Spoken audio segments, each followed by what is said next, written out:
Hello friends, good morning. Welcome back to my channel Preeti motivation blog में। तो guys, आज मैं इस ब्लॉग को कंटिन्यू करती हूँ और मैंने अपना सारा काम फिनिश कर लिया है। मॉर्निंग में बस वही एक मेन काम होता है, गोलू को स्कूल भेजना। तो कहने का ही रहता है, बाकी उसमें बहुत ज़्यादा टाइम लग जाता है। मैं आपको बताऊँ कि अभी मैं पूरे इस टाइम में करेक्ट 5 बजे उठ जाती हूँ और आधे घंटे तो लग जाते हैं गर्म पानी पीना, फिर योगा करना, फिर 5:30 बजे से 6 बजे तक आधे घंटे में लंच तैयार करना, फिर 6 से 6:30 तक उसे फ्रेश करना, भेजना। उसके बाद में 6:30 से 7 बजे तक मतलब बर्तन धोना और पोछा ओछा लगाना, ये सारे काम होते हैं। तो अभी जो टाइम हो रहा है वो हो रहा है 7:15 और मैं नहा ली हूँ। 7:30 के करीब में हो रहा है। गाइस, मैं आपको बता दूं, अभी मैं चाय बना रही थी तो चाय डाल दी, चीनी ही ख़त्म हो गया। तो आप लोग बताना कैसा किस किस के साथ होता है कि चाय डाल दो उसके बाद में चीनी ही ना रहे। और मैं क्या बताऊं, परसों मैं लाइब्रेरी गई। परसों तो भाई आ गया, दीदी आ गई, मतलब 1-1.5 घंटे ही पढ़े होंगे, मुश्किल से आना पड़ा। कल मैं लाइब्रेरी 9 बजे जा पाई क्योंकि मेरे हस्बैंड भी थे। तो थोड़ी रिस्पॉन्सिबिलिटी बढ़ जाती है कि भाई बिना खाना पानी बनाए आप कैसे जा सकते हो। तो वो मैंने किया। फिर 9 बजे लाइब्रेरी गई, 1 बजे हर हाल में आना पड़ा क्योंकि मेरे हस्बैंड को कुछ काम था, वो बाहर चले गए। तो गोलू 1 बजे आ जाता है। आज मेरे हस्बैंड को अपनी जॉब पर जाना है, उनकी छुट्टी कंप्लीट हो गई है। आज फिर लग रहा है कि लाइब्रेरी नहीं जा पाएंगे। अभी 8 बजे से ही जाते हैं। अभी खाना मतलब उनके लिए कुछ तैयार नहीं किए हैं। अब आपको पता है कि जब आपके फैमिली मेम्बर कोई भी बाहर जा रहा हो तो आप कैसे जा सकते हो। तो गाइस, ये सारी सिचुएशंस है। अभी मेरे दिन बैठे हुए थे तो शूट भी नहीं करने दे रहे थे, मतलब हंसा दे रहे थे। अभी वापस से फिर आ गए हैं। तो चलिए गाइस, अब चाय तो स्किप करते हैं क्योंकि उसमें चीनी ही नहीं है। अब कोई और देखते हैं कि क्या बनाते हैं। पोहा बनाएंगे या तो मूंगफली है वो भूनेंगे, कुछ तो तैयार करेंगे ही नाश्ते में। क्योंकि गाइस, सुबह सुबह बिल्कुल खाना तो खा ही नहीं जाता है। पता नहीं क्यों लोग नाश्ते में रोटी सब्जी खा लेते हैं, पराठा सब्जी खा लेते हैं। हम तो नहीं खा पाते हैं। मुझे नाश्ते में चाय चाहिए या कुछ नमकीन, मतलब चाय के साथ भुना हुआ चाहिए, टोस्ट चाहिए, या तो हलवा चाहिए, या तो पोहा चाहिए। ये सारी चीज़ें हैं जो मुझे चाहिए। तो अभी मैं पोहा बनाती हूँ, फिर आपको दिखाती हूँ। भाई, मेरे पास चीनी तो है नहीं। अभी मेरे हस्बैंड जाएंगे लेने, तब तक कुछ चटपटा खाने का मन भी था। तो मैंने सोचा चलिए पोहा बना लेते हैं। तो यहाँ मैं लग गई थी अपनी पोहा बनाने की तैयारी में। और आप लोग देख सकते हो, मैंने चूरा वगैरह भिगो करके रख दिया है। और यहाँ मैंने पोहा को टेबल पर लगा भी दिया है और मैं और मेरे हस्बैंड पोहा आराम से खा रहे थे। आज मेरे हस्बैंड जाने वाले भी थे तो यहाँ हम दोनों की मस्ती भी चल रही थी। एक्चुअली में मैं और चम्मच लाने गई ही नहीं थी, उसी चम्मच से मैं खा लेती थी और उसी चम्मच से मेरे हस्बैंड खा लेते थे। मैं खा करके उनके प्लेट में रख देती थी, वो खाकर मेरे प्लेट में रख देते थे। फिर एक्चुअली में इनको पोहा नहीं पसंद है, बस मुझे पसंद है इसलिए मैं बना लेती हूँ। तो ये थोड़ा ही खाए थे, ज़्यादा तो खाए ही नहीं थे। बाद में हमको दे दिया, बोले कि आप खा लो, मैं नहीं खाऊँगा। इनको छाले भी थोड़ा हो गए थे तो इसलिए मुँह में लग रहा था। तो यहाँ हम दोनों की बहुत मस्ती हुई, बहुत ज़्यादा मस्ती हुई। और गाइस, अभी आज चले जाएंगे तो 20-25 दिन के बाद ही आएंगे और मेरे ब्लॉग में 20-25 दिन दिखेंगे भी नहीं। तो काफ़ी इन्जॉय का पल था ये। और गाइस, आपको पता है कि हमारी लाइफ कितनी इम्पोर्टेंस होती है। बहुत सारे देवी देवता ऐसे होते हैं जो मतलब मनुष्य का जीवन पाने के लिए तरसते हैं, बट उनको नहीं मिलता है। तो मेरा तो यही मानना है कि भाई, जो भी लाइफ अपनी मिली है, जो भी हमारे पास संसाधन है या कुछ भी है, तो हमें उसी में खुश रहना चाहिए और हर दिन अपना अच्छे से जीना चाहिए और काफ़ी इन्जॉय करना चाहिए। यहाँ मैं खिला रही थी तो कैमरा लगा था तो मेरे हस्बैंड शर्मा रहे थे।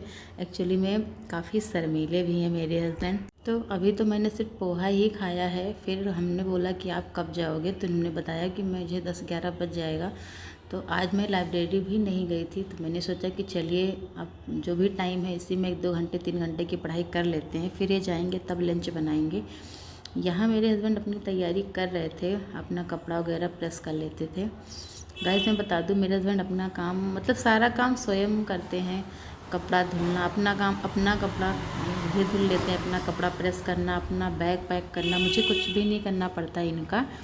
बस मुझे खाना बनाना पड़ता है और देना पड़ता है, इतना ही। हालांकि प्याज वगैरह ये सब भी काट लेते हैं स्वयं से ही, तो मुझे इनके रहते हुए मतलब कोई बहुत ज़्यादा प्रॉब्लम नहीं होती है कि हाँ है तो पढ़ाई नहीं हो पा रही है। और गाइस मुझे पढ़ाई में बिल्कुल डिस्टर्ब भी नहीं करते हैं। जो काम कर रहे होते हो मतलब करेंगे, मुझे बोलेंगे कि आप पढ़ लो। तो शायद मुझे लगता है, ये आप लोग भी बताना कि पढ़ाई के लिए मुझे बहुत सपोर्ट करते हैं, बस सफलता मिल जाए। क्योंकि जब तक आप सफल नहीं होते हो, आपका ये दौर या आपका ये स्ट्रगल कोई सुनने वाला नहीं होता है। मैं हमेशा सोचती हूँ कि जब मैं सक्सेस हो जाऊँगी तो मैं अपनी पूरी लाइफ की सारी जर्नी मतलब एक एक करके स्टेप वाइज शेयर करूँगी। मैं कैसे पढ़ी हूँ, कैसे मतलब यहीं तक कैसे पहुँची हूँ, मेरे हस्बैंड कितना सपोर्ट करते थे, ये सारी चीज़ें मैं बताऊँगी। मुझे अच्छा लगता है अपनी जर्नी शेयर करना, ताकि लोगों को मोटिवेशन मिलेगा।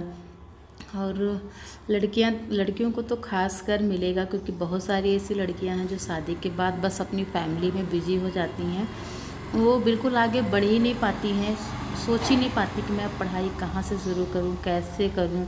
इतनी सारी जिम्मेदारियां हैं, इतने सारे प्रॉब्लम्स हैं, बच्चे हैं, तो ये सारी चीज़ें हैं। तो मैं बाद में ज़रूर शेयर करूँगी। मेरा भी अपना एक बच्चा है, तो सारी चीज़ें मैनेज करते हैं हम लोग। और लेकिन ये चीज़ है भाई, आगे बढ़ने के लिए अपनी फैमिली का सपोर्ट बहुत ही ज़्यादा ज़रूरी है आपके, और ख़ासकर आपके हस्बैंड। अगर आपके हस्बैंड सपोर्ट करते हैं तो आप ज़रूर आगे बढ़ते हो, बट अगर फैमिली में आपके हस्बैंड सपोर्ट नहीं करते हैं तो हमें नहीं लगता कि आप आगे बढ़ पाओगे। ये मतलब बहुत मेन चीज़ें हैं ये चीज़। कभी कभी मैं ऐसे ही मतलब फ़ोन रख कर कैमरा चालू कर देती हूँ, उनको पता भी नहीं रहता है। क्योंकि आप लोग देखते होंगे ना, कभी भी फ़ोन उठाकर ब्लॉग स्टार्ट नहीं करते हैं, ना ही बहुत ज़्यादा ब्लॉग में आते ही हैं। मैं ऐसे ही ले आती हूँ, मुझे अच्छा लगता है। और गाइज़ यहाँ मेरे हस्बैंड भी मेरे साथ गेम खेल चुके हैं। एक्चुअली में सब लोग बोलते थे कि घड़े में पानी रख दो तो पानी ठंडा हो जाता है, तो ये चीज़ आज मैं ट्राई कर रही थी कि देखें सच में। तो मैंने घड़े में पानी रख दिया, बस छोटा सा ही घड़ा मेरे पास था, और फिर मैं उसे ट्राई कर रही थी कि देखे ठंडा होता है या नहीं होता है। ये सारी चीज़ें हैं। और अब मेरे हस्बैंड की आ गई थी बारी चलने की, और जैसे उनका टाइम हुआ जाने का तो मेरे हस्बैंड मतलब गोलू भी आ चुका था। तो इनको चलने के टाइम पे मैंने पपाया दिया था कि भाई आप धूप में जाओगे तो बस थोड़ा सा खा लो। तो और यहाँ मेरे और मेरे हस्बैंड की लेन देन चल रही थी। एक्चुअली मेरा बिल्कुल भी शूट करने का मन नहीं था, बट मुझे याद आ गया तो मैंने कर लिया। गाइस मैं आपको बता दूं कि जब से मैंने मतलब काफ़ी साल से, जब से मैंने बीएड किया उसी साल से मेरे हस्बैंड जब भी जाते तो मुझे पूरे खर्चे दे करके जाते हैं। और अच्छा लगता है, और ये सोचते हैं ना कि कब इन सब चीज़ों से मुक्ति मिलेगी।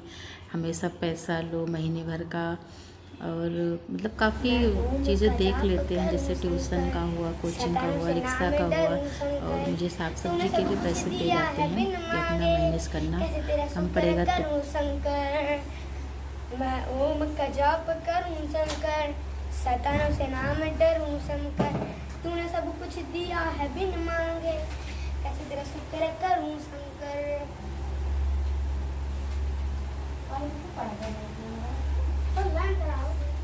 सारी चीज़ें होती हैं, और प्लस उसके साथ में बच्चे भी हों तो रूम बिखर ही जाता है। और आप लोग ज़्यादातर मेरे रूम में देखते ही होंगे, सारा कुछ बिखरा पड़ा रहता है। तो इसका रीज़न यही है, अगर आप अकेले हो तो एक चीज़ रख दो, उस जगह पर रखी रहती हैं, बट जब बच्चे होते हैं तो ऐसा संभव नहीं होता है। और तो कितना मतलब किया करो हमेशा। तो आज मैंने अपने रूम की कुछ लुक चेंज किया था। उधर एक टेबल रखा था, उसे मैंने हटा दिया था, क्योंकि क्या होता है ना कि अगर हम एक ही कपड़ा पहनते रहते हैं तो भी उब जाते हैं। हम लोग एक ही डिश खाते हैं तो भी उब जाते हैं, हम लोग एक ही जगह घूमने जाते हैं तो भी उब जाते हैं। हमारी आँखों के लिए मतलब एक अलग अलग चेंजेस चाहिए। तो उस चीज़ के लिए हमें अपने रूम में भी परिवर्तन करते रहना चाहिए। तो यही चीज़ मैंने किया है। मुझे अच्छा भी लग रहा था। मैं सबको खाना कभी कभी मेरे कामों में गोलू भी मदद कर देता है, बट उसके मन की बातें हैं। मन कहेगा तो करेगा, नहीं मन करेगा तो सारा कुछ बिखेर देगा। जैसे बेड पर जो बुक वगैरह लगी रहती हैं तो कभी कभी सही करता है, नहीं भी करता है। तो भाई यहाँ मैं अपना फटाफट बर्तन साफ़ कर रही थी, क्योंकि मुझे उसके बाद में पढ़ाई भी करनी थी। क्योंकि आज मैं 1 ही 2 घंटे सुबह पढ़ाई की थी, तो अब मुझे 2-3 घंटे की पढ़ाई और करनी थी। क्योंकि जब भी हर दिन आपका जब 4-5 घंटे की पढ़ाई जब तक नहीं हो जाती है, तब तक एक अंदर से जो सुकून होता है, एनर्जीफुल जो माइंड होना चाहिए, वो नहीं हो पाता। ऐसा लगता है कि कुछ तो लॉस हो गया है, कुछ तो बर्बाद हो गया है। और आपको पता है कि जो समय चला जाता है वो हमें रिपीट से नहीं मिलता है। एक समय ही तो है जो हमें वापस नहीं मिलता।